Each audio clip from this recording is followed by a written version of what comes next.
So when I went for youth service, I made up my mind before I departed for Kano that I would pray the way I've never prayed before, I will fast the way I've never fasted, and I will give the way I've never given. That was my resolve. In order to help me keep my vow, when I got to camp, they stole my meal ticket. So the possibility of going back on my promise did not exist because the options were not many. May your meal ticket be. They stole my meal ticket the first night upon my arrival at the camp. So my fasting started almost immediately. Those were the days where we only had batch A and batch B. Batch A will come to camp in January and batch B will come to camp in July. So we came to camp in January. The temperature of Kano that year was 11 degrees in the night. Now, do you know what it feels like? You want to begin a prayer adventure and then the temperature now drops to 11 degrees. The meaning of 11 degrees is that it's very convenient for sleeping. If you don't have something that is more than a New Year resolution, the circumstances will make you not to be able to fulfill your vow. So I began to push in prayer, began to push in fasting, began to push. Those were the days when camp was 30 days. And after 30 days, we were released. I got to the place where my accommodation was, and I continued in my prayer and fasting. The place was conducive. I found a hill. That is where I used to climb for my prayer. So when I come back from work, sometimes I come back from work by 5. I climb the mountain. I come back from the mountain by 11, sometimes 12 midnight, some other times. And I maintained it on a daily basis. So I was praying from January, prayed February, prayed March, prayed April, prayed May, prayed June. In June, God now told me, it was very clear. He said, I can see you are praying. So I got angry. I said, I've been praying since January. But what's the meaning of that thing you came to? You know why? I was not trained. The reason why God spoke to me and told me those words that we may consider not to be important is because he had already scheduled the day of the appointment. And the way I was going, Satan was beginning to weary my heart because God seemed not to be responding. So in order not to allow Satan succeed with his mind bending, God said, I see you are praying. The meaning is you have not reached the day of the appointment. Continue doing what you are doing. When the day of the appointment reaches, you will have your encounter.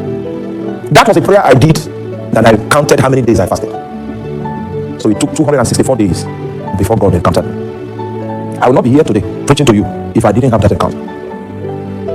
264th day, I finished from my prayer on the mountain, came back into the room, because the prayer started becoming so intense that when I come from work with my tie, if I'm late, I don't drop it, I take the tie to the mountain. So I came back from the mountain with my tie on, entered into the room to remove my tie. It was 12 midnight. Right? That was when I ran into 4 angels in my. The suspended time, this thing you call time, was suspended. I was going into the past and into the future. They were taking me into the past and into the future, into the past and into the future. They left me by 3 a.m. in the morning.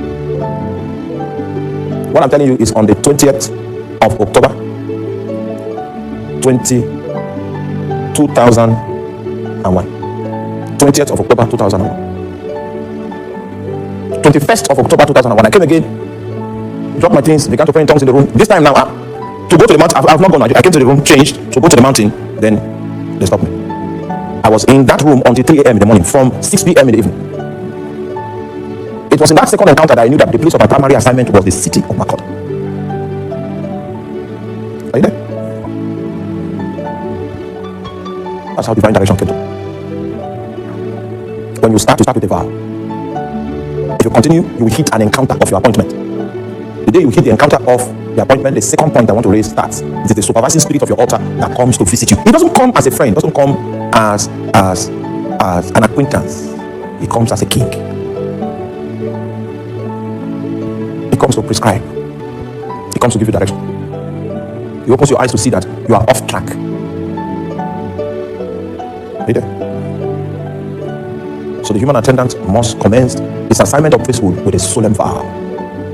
This flame that I've kindled now, it will never go out. Go and study the temple. You will see a flame there that they commanded the priest that this flame should not go out.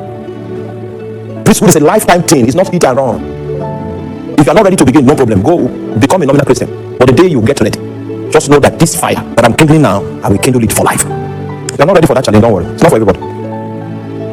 264 days before God came. Sorry, it's not God that came, it's angels that came. When I started encountering angels, I was so happy because my power ministry now started at that point. I preached for 5 years with power before it occurred to me that it was not angels I was praying to encounter, it was Jehovah I was praying to encounter. So I repented, are you there? And came back You will encounter many things when you begin to do your prosperity can even fall upon you suddenly. And because of that prosperity, you'll be going to Port Harcourt bringing goods, going to Port Harcourt bringing goods, going to Lagos, you put goods in 911. You do that for 11 years. Then you remember, it was not goods that I was looking for when I started. My own, what the angels began to minister to me, and I started power ministry. That's where that sensitivity to know if an angel is in the room is that time that I got it. When demons are working, I will know it. The gift of discernment of spirit. Among all the prophetic gifts, the strongest of my life is discernment. I do business with invisible beings. If I know the song to sing for them to come, I know the song. If here I can sing that song, if I sing it and continue singing, it may not make sense to you. They will come here.